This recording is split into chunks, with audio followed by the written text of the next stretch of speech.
Hey, good afternoon, everyone. Once again, it's Wednesday afternoon and it's today's hot topic. I'm your host, Hector Aguilar, along with, Ben, your agent. Hey, we're all everyone. with Aguilar Realty Group here, powered by EXP Realty. And, it's interesting that, we're in our time in the market right now where, everyone's so sensitive about what's going on in the economy, right? We're Yeah. talking about, just this morning, Ben, I don't know if you noticed this or not, but just this morning, I noticed that, there were a lot of people, there was a lot of news outlets talking about what the feds were going to be doing this morning in terms of raising the rate, right? It's And crazy. so it's the talk of the town. I think It's that without a doubt, Ben, I think there's definitely a situation where, people are concerned about the interest rates. They're also concerned about what the housing market. And that's what we want to bring to you today as our Wednesday hot topic is we want to give you an update on the market yes. currently through June 2022. So let's go ahead and get started, Ben. All right. Ben, if you don't mind, I'm going to ask you to kind of, monitor the comments and also, if there's any questions, please let me know. I want to focus on giving this information as best as I can. As one of the things that we do as professionals, Ben, is we try and stay in tune with the market, right? We try and stay in tune with what's going on.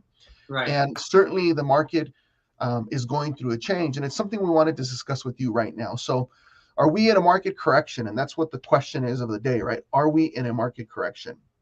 And the truth is that a correction, first, let's define what a correction is, right?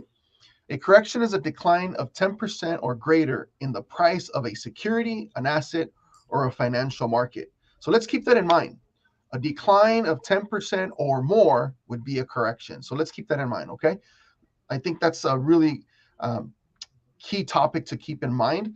And it all starts with interest rates, with the mortgage rates, right? We know as time has elapsed from January, February, March, April, May. Now we're in June, in the middle of the year, and the feds definitely raised the rates 3/4 of a point today, right? So that's in the news. And how does that affect mortgage rates? Well, it does in a sense, but it more affects consumer rates, credit card rates, personal banking rates, business loans, things of that nature. And then in some way, it does affect mortgage rates as well, right? Because it creates a little bit of uncertainty in the market. And for those that may or may not know, interest rates are really tied into like the 10-year treasury note. They're not necessarily tied into the Fed's fund rate. And just to give a definition as to what the Fed funds rate is, it's an interest rate that the Federal Reserve Bank charges financial institutions to provide them the necessary money to be able to meet their minimum quotas in order not to pay penalties. So, for example, if I'm a bank and my minimum quota to have in my reserves is, let's say, $10 billion, and I only have $8 billion in savings and checkings in my bank account, I need to borrow some money from the Fed's Reserve Bank at that rate overnight so that I can be at that minimum and I won't have to pay penalties, right? So it does affect what banks have to pay in terms of meeting their minimums, but it's more for banks in general. And getting back to mortgage rates, it's all about mortgage rates, right? So mortgage rates stay relatively flat. According to the chief economist at Freddie Mac, mortgage rates continue to inch downward this week, but are still significantly higher than last year, affecting affordability and purchase demand. Heading into the summer, the potential homebuyer pool has shrunk, supply is on the rise, and the housing market is normalizing. Keep that word in mind, normalizing. This is welcome news following unprecedented market tightness over the last couple of years, right? Mm-hmm. Um, Economic uncertainty is causing mortgage rate volatility, and that's what we're talking about, right? The economic uncertainty that we're seeing and have seen over the last couple months, with what number one is everyone is talking about is gas prices, the cost of energy, the cost of food is going up, the costs just generally across the board are going up, but more importantly, the economy seems to be in a little bit of a recession, Yeah. is what people are talking about. But there's also inflation, right? And that's what they're kind of trying to control is the inflation. Right now, it's rumored to be around 8%. It could be higher. And I think ultimately the feds are trying to kind of slow it down. And one of the ways to slow it down is by raising the Fed's fund rate, right? And that's We what we're got seeing. a we got a comment, Hector. What's the comment? All right. This is from Elsa. It might go up to 8.5 soon. Yes. 30-year conventional loans.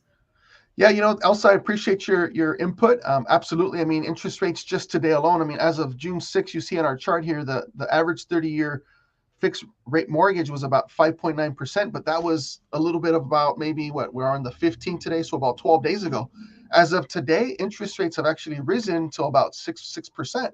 So Elsa, to your point, it could be possible that we might be seeing 8.5% interest rate. So thanks for the contribution.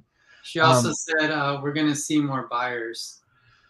You know what? Yeah, I think that we're going to definitely see. It's still yet to be questioned. I think there's been a little bit of a slowdown, Elsa, in terms of buyers in the market, and I'll show you what I mean by that. Not because I say it or I see it, but because the numbers show it, and that's what I want to provide to everyone is just some data to show you where the market is right now. So again, with mortgage interest rates going up, I think more and more buyers are going to be a little concerned about what they can afford and what they can qualify for, and ultimately, it's going to cause a little bit less pull of buyers but also more choices for buyers because there's less competition. So let's move forward here real quick. I If we wanted can to get a show you. couple people liking to help the That's awesome. algorithm, Well, guys. thanks for Can the you? likes, guys. Hopefully this information is valuable, and thanks, Ben, for pointing that out.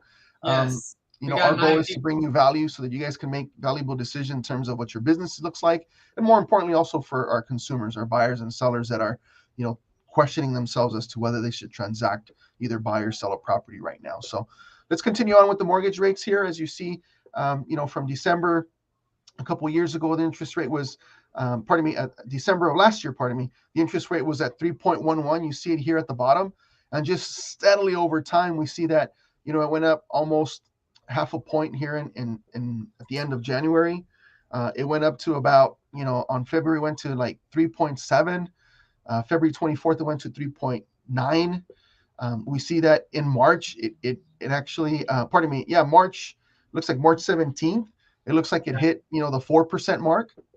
Then now, April 14th, it hit the 5% mark. Yeah, And we've been hovering at about the 5 or so percent over the last maybe month and a half. looks like a roller coaster. Well, yeah, I mean, Let's here's take the it. thing is that you can see that it's consistently rising, right? And Yeah, and to Elsa's point, we don't know if it's going to get to 8.5% or not, but we do know that it's going to start going up. Let alone, like I said, this was out as of June 2nd. Now we're yeah. June 15th. We know that the 30-year mortgage is about the 6% mark. So definitely some room there or some thoughts to think about. As a consumer, as a buyer, obviously you want to pay the least amount of interest rate possible, right? So if you could Yes. buy now and secure a percentage, a fixed rate percent at 6%, before it gets to 7 or 8 or 8.5, I mean, obviously Yes. that would be a wise decision, right, Ben? Yes, sir. So, and keep in It's mind that there are interesting other though. products. This is a 30-year loan, and there might be other products like a 5-year fixed, maybe a 7-year fixed, or a 10-year fixed that might be able to offer you, somewhere between half a point to three-quarters of a point less on the interest rate. So, definitely talk to your mortgage banker, whoever you're talking to in terms of your mortgage opportunities or mortgage products. See if there's another option where you can still secure a lower rate, even at a short term, even at a 5, 7, or 10-year term. Again, other options when it comes to mortgages as well. Question for you, Hector. Before we go next slide, couple months ago we talked about how you said about how sometimes election time kind of affects rates, things like that. I Yeah, mean, we've seen. I mean, what's your thoughts?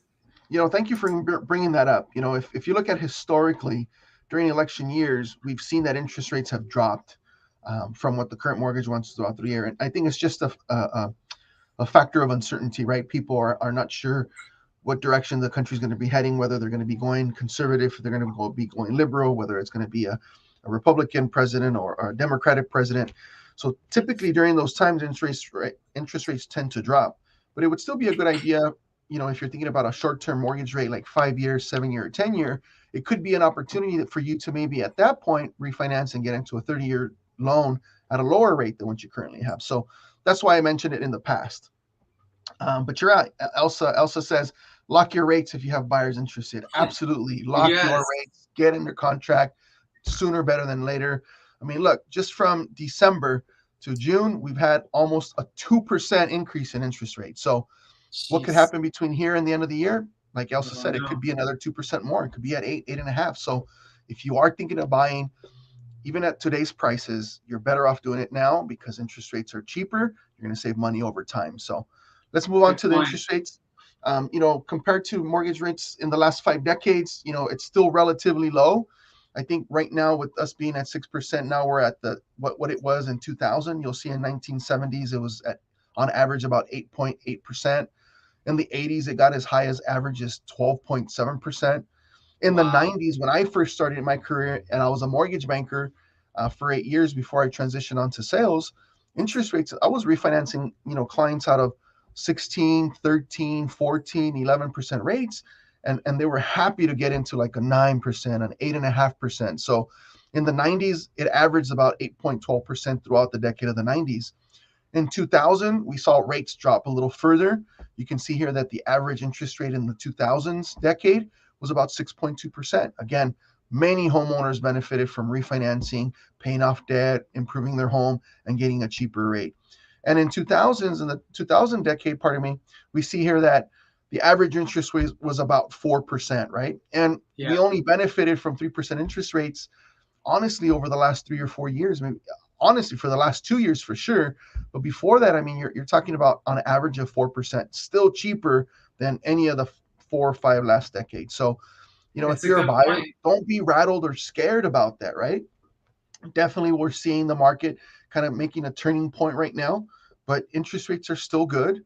I would still recommend, and experts recommend, mortgage experts and realtor.com experts and industry experts, that still it's a really good time to buy.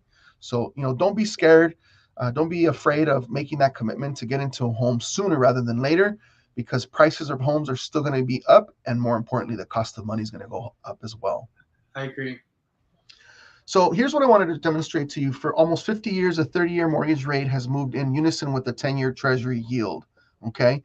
And this is what I was talking about. The average spread between the 10-year Treasury yield and a 30-year fixed mortgage has been about 1.7%, right? So what does that mean? It means that for example, here we see in 2001, the yield is somewhere around, almost 2% on the 10-year Treasury yield.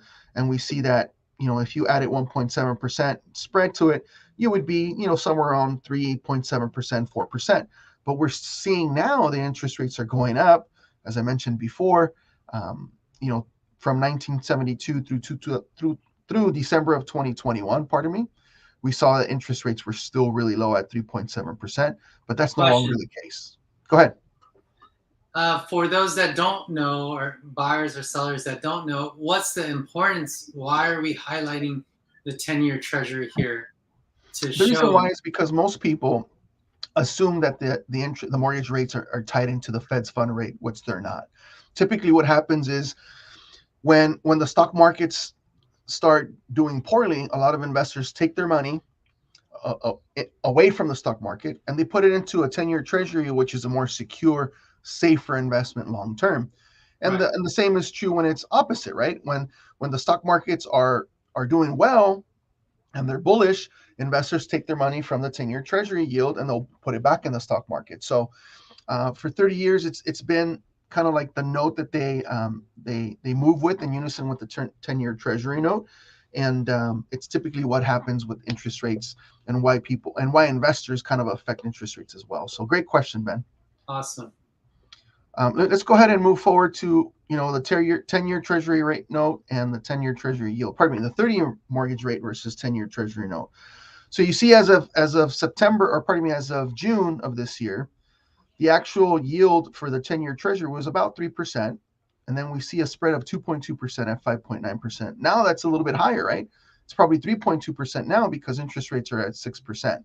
Yeah. So again, just kind of showing you the example of what that spread is between the 10-year treasury note, right, and interest rates, just to Yeah. see, look, in January of this year, we see that 10-year treasury yield was 1.7%, the interest rate was 3.22, right?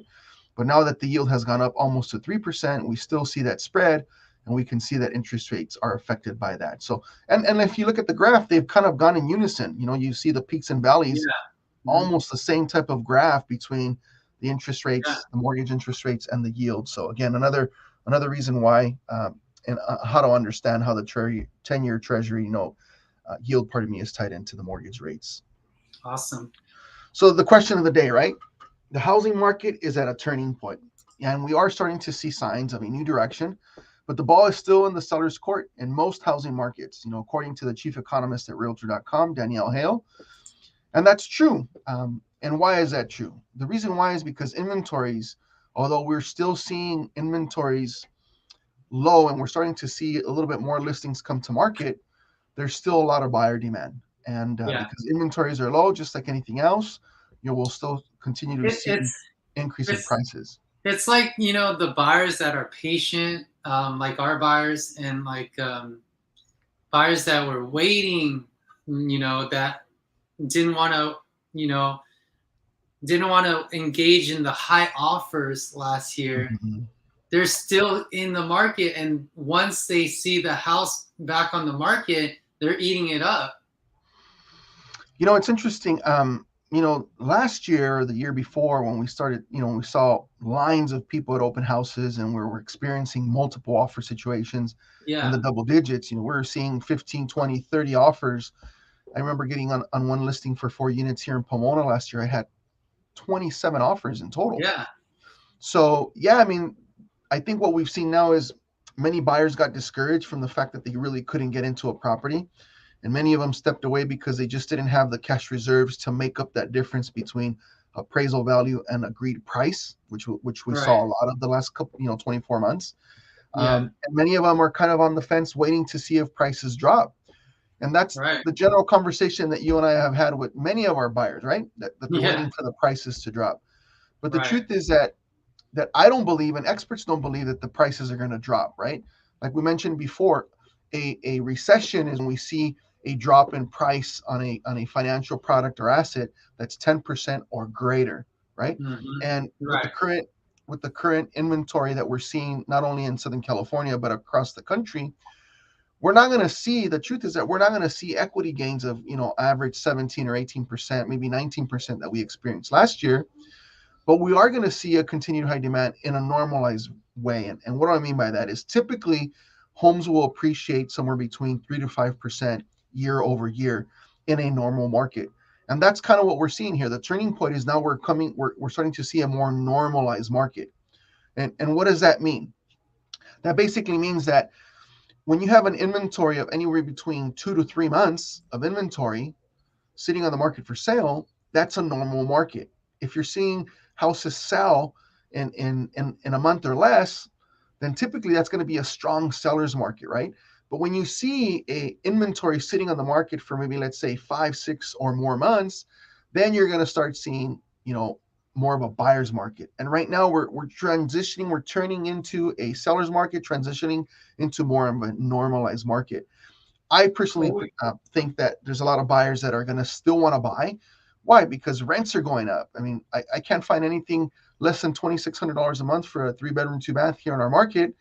And people are saying, you know what, if I pay another $500 a month, $500 to $600 a month, I can own a property instead of renting. So I think there's still going to be plenty of buyer demand. You answered kind of Elsa's question, comment here. Why would buyers pay more for a property? We're talking maybe it says 1,000 more than it's worth. That's a really good question, Elsa. Yeah. In the market we were in over the last 24 months, we saw properties selling for, on average, 5 to 10% above asking price. Right. You're right, and in some cases, hundreds of thousands of dollars over. But you got to remember that interest rates were at 3% or less. Right. So the payment for that, even if they were offering $100,000 more, it was still going to be more affordable than if they're paying 4, 5, or 6%, right? Because the interest rate, the cost of money is going to be more. So basically, that buyer's income is going to qualify for less at a higher interest rate. So there was some incentive for buyers to say, you know what, I want to buy now because the cost of money is extremely low. Yeah. And my payment's going to be a lot lower, even if I have to pay a little bit more for the home. And that's why I think buyers were willing to overpay on properties. And it was just also a product of we didn't have a lot of inventory. Yeah. Because of the pandemic, also, we found that sellers were sitting on the fence. Number one, they were afraid of having people through their homes. They were afraid of putting their properties in the market because they weren't sure where their economy was going. They were also affected by maybe the fact that they lost their jobs during the pandemic, in the sense that they had somewhere to live, and they thought to themselves, if we sell now, where are we going to move to? One, and number two is, are we going to be able to afford or qualify for a mortgage if we buy somewhere else? So again, that contributed to the lack of inventory. And just with anything else, it's supply and demand, right? Once the demand went super high Yeah. and the supply was super low, prices shot up. So that's kind of one of the reasons why I believe buyers were willing to pay thousands over asking price, because they did see the value in securing a lower interest rate under 3%. Great question, Elsa. Thanks for your contribution and participation.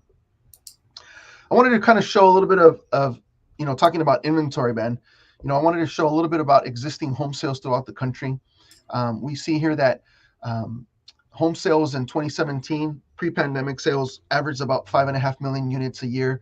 And in 2018, it was 5.3 million. 2019, the same. In 2020, when we're in the pandemic, we saw 5.6 million units of And properties Hector, sell just across a the nation. reminder, Hector, these numbers are nationwide, right? Yes, these are nationwide, correct. So you guys understand it's not Mhm. like Los Angeles County. By It's no means. I nationwide. mean, Yeah. this is national. So thanks, Ben, for clarifying. And we see that in 2021, last year, there was a huge spike in unit transactions, right? We saw 6.1 million properties exchange hands from being sold and bought. And through April 22, just the 4 months of 2022, we're at 5.6 million units, right? So we've actually matched the 2020 and still have sales above the 2019 years. So again, that's an indication that there's still a strong real estate market. And with June, July, August being traditionally the months that people decide to sell, and we're starting to see it in terms of how many listings are hitting the market, there is going to be more options available for buyers. So if you were a buyer and decided to kind of step away during last year because you just didn't have the financial means, or you just didn't want to be part of this overbidding situation, now is a good time to get back into the market. Reach out to us. We'd love to sit with you, see what your budget is, and see if we can help you place you into a property this summer before the school year starts in August, September. So just wanted to share some existing home sale numbers with you. Something else I wanted to share with you too is the average days on market. You'll see it's color coded here. The darker, almost black colors here, like Alaska, Utah, Wyoming, Washington, Nebraska, Kansas, and West Virginia, are seeing days on market now above 15 days, right? Wow. And that's interesting because the national average in itself is about 17 days, but we're also seeing that it's still, between 15 to 30 days on average. So they're not selling like in 2 or 3 days like they were maybe 24 months ago, 18 to 24 months ago in 2020 and 2021. But 17 days is still pretty quick, right? So if you're a seller and you're on the market and you listen to your real estate professional guide you on how to price your home, don't be nervous. Don't get anxious like, oh, we overpriced our home, because now it's taking on average 17 days to kind of get some engagement and to get your property under contract. So it's going to take a little longer, but you are going to get it under contract. And again, 17 days, you're talking about 2.5 weeks to get your property under contract. I mean, that's a pretty good average. So again, don't panic. Homes are still going to sell. There's still going to be buyers in the market, but we just wanted to share what the national average days on market was. Now, here's another interesting number to look at, is the average number of offers, right? We were talking about, about 18 to 24 months ago, we were seeing multiple offers, oftentimes in double digits, 12, 15, 27.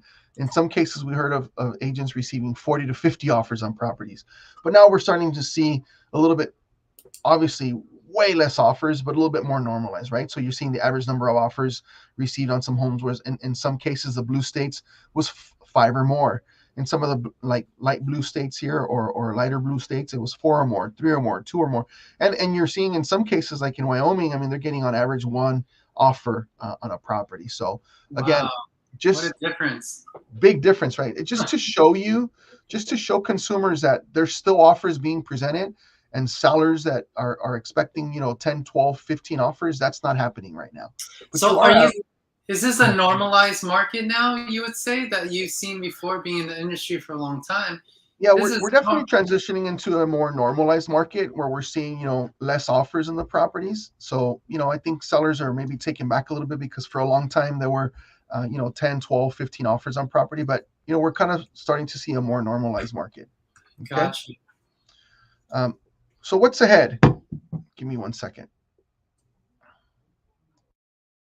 No worries. So as Hector's doing that, hit those likes. It really helps the algorithm, guys. Likes, and even share this, you guys. If there's someone out there that you know that can like help, we're all about helping people, especially with the unknown market reality right now. A lot of people are unaware, so please continue to like, share, and we love your comments. Continue to comment and let us know your thoughts. Well, thank Go you ahead. again. I'm sorry I had to take a quick call here real fast, but what's ahead? I think it's important to understand. Most consumers think, okay, what's in the future? What's, as you can see there, what's in the crystal ball, right? Well, let's take a look at that. In 2022, total home sale forecast, Freddie Mac seems to think that it's about 6.9 million through 2022. The Mortgage Bankers Association seems to think that we're going to be somewhere around 6.7 million units sold this year.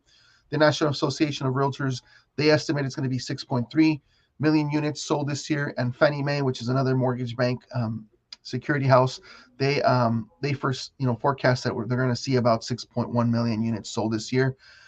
All in all, if you average it out, it it looks like to be about 6.5 million units on average sold for 2022.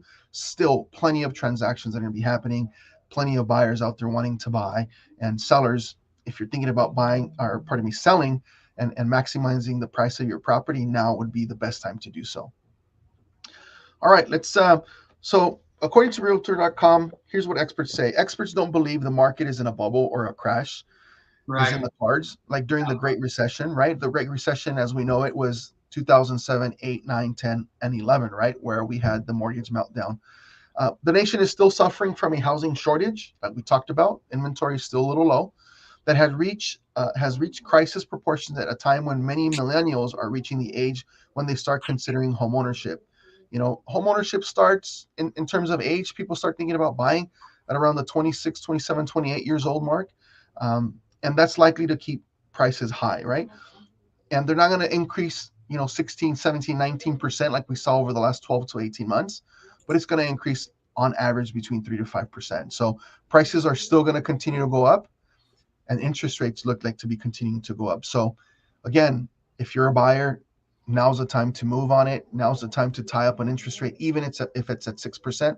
And keep in mind, the IRS allows you what's called a mortgage interest deduction, right? So even if you're going to pay more interest, guess what? At the end of the year, when you file your taxes, your accountant, your CPA, your tax preparer, they'll be able to walk you through how you can take advantage of the mortgage interest deduction off your income taxes and yield you probably a better return from your taxes. So keep that in mind. The Awesome. National Bureau of Economic Research defines a recession as a significant decline in activity, and activity spread across the economy lasting more than a few months, right? So again, the reason why we discuss it is people are talking about what is a recession. Well, again, it's a significant decline in economic activity spread across the country or the economy lasting more than a few months, normally visible in real gross domestic product, real income, employment, industrial production, and wholesale retail sales. So, there's rumors of a recession, but does that mean prices are going to go down? I really don't think so. The mortgage rates are likely to plateau near the 6% mark. There's rumors that it could go higher, but the financial markets have attempted to price in the impact of Fed actions over this cycle, and they are likely to also pricing the economy slowdown that will result. So once we are past this rate spike and associated volatility, the Mortgage Bankers Association expects that potential home buyers may be more willing to re-enter the market. So if more buyers are willing to re-enter the market, that means that more competition for the listing inventory that's currently available, creating that demand, right? And as long as there's demand, we know that the value will continue to go up. So one of the biggest questions is, what if we do enter a recession? Does that necessarily equal housing crisis? Not exactly. Let's look back to the last 6 recessions that we've had, as early as 1980. And in the recession that we had in 1980, there was a home price value increase of about 6.1%. In 1981, it looked like it went to 3.5%, so slightly less than 80, but it's still an appreciation. In 1991, when we hit the recession of that year, that was the only one of 2 times that we've seen the value of properties drop, and they dropped on average about 2%, from the previous years. In 2001, 10 years later, we saw a small recession as well, but we saw the increase of properties, their value went up 6.6% from the decade before. So we still see an increase in value in homes, right? In Yep. 2008, what we call the Great Recession, right? What we just talked about, Ben, in terms of the mortgage meltdown and the mortgage crisis that happened that year, we did see that was the only time in the last 6 recessions that we saw the value of properties drop dramatically, and on average about 19%, and that lasted through 2012, 2013. And then again in 2020, at the beginning of the pandemic, we saw a little bit of recession because there was uncertainty in the market. Employees were staying home. Many of them were working from home. Companies downsized. The economy came to a slowdown because of the pandemic. You can see that there was still a 6% increase in value of homes. So does a recession actually equal a housing crisis? Numbers show that not necessarily. Right? So here's the thing. If you're looking to buy a home, I would still recommend you do so even at the higher interest rates, because we have no reason to believe that home prices will stop appreciating. Home values going up is only a problem when you're trying to buy. When you own, it's a gift, right? And what does that mean? According to the mortgage expert Shivani Peterson, basically that means is as the values go up, sellers will gain more equity. And as the prices go up and the interest rate goes up, buyers are going to have to pay more for those homes. So wouldn't it make sense for a buyer to get into a property and tie up an interest rate sooner rather than later? And I think Elsa would agree with this highly, right? Right. And she has one last comment, looks like, or this last one is summer. Do you think there's going to be more houses up for sale now that summer is in a couple of weeks? Well, Elsa, that's a great question. And thanks again for your contribution and participating with us. Traditionally, like I mentioned before, June, July, August seem to be the months that most sellers put their properties in the market for a couple of reasons. Number one is because families, students are out of school, and families are more willing to do relocations if they're moving from, within the city, maybe different counties. Maybe, some people are moving from LA, maybe eastward to like Rialto, Fontana, or maybe relocating to another state like Arizona, Utah, Las Vegas or Nevada, Texas. Many of these states, Oregon, Washington, Idaho, many of these states are states that sellers are willing to move to now, where it's a little bit more affordable, and prices are a little bit more in their budget. So typically during those summer months is when people are more willing to do moves. So I think that could affect, the availability of homes for buyers, giving buyers more choice of properties to be able to decide which one best fits them. But yeah, during the summer, you're going to see a little bit more houses on the market. We've started to see it here just in La Puente. Over the last 2 or 3 weeks, I've seen about 17, 18 new listings hit the market. In our neighboring cities too, we've seen an increase in inventory. So continue to expect that for the summer months. Once people get back to school in August and September, I think we'll start seeing a little bit more slowdown in terms of inventory hitting the market. And here's another tip too, is we'll see another spike in increase in inventory like in the winter months. Yeah. Typically November, December, people are thinking of making moves during the holidays because they have that time off to take their kids and maybe relocate them somewhere else. So, but yeah, to answer your question, Elsa, there will definitely be some more houses up for sale this summer. Starting as soon as now. It's June 15th. There's many graduations happening. I know my son, we celebrated his graduation from high school just a week ago. And many thank you, appreciate it. And many high schools locally are having their graduations already if they haven't done so already. So definitely look for inventories to increase, giving more available properties for buyers to look at and make a decision on which one's going to fit their budget and the areas that they want to buy. So to close out, I just want to remind everyone, June is National Homeownership Month.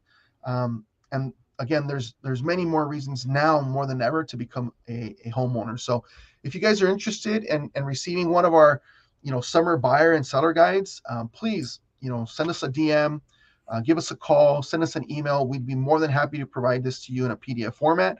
If you wanted a printed copy, we can also do that as well. We'll drop that in the mail to you. And once again, we're really grateful that you've joined us today for the Wednesday Hot Topic.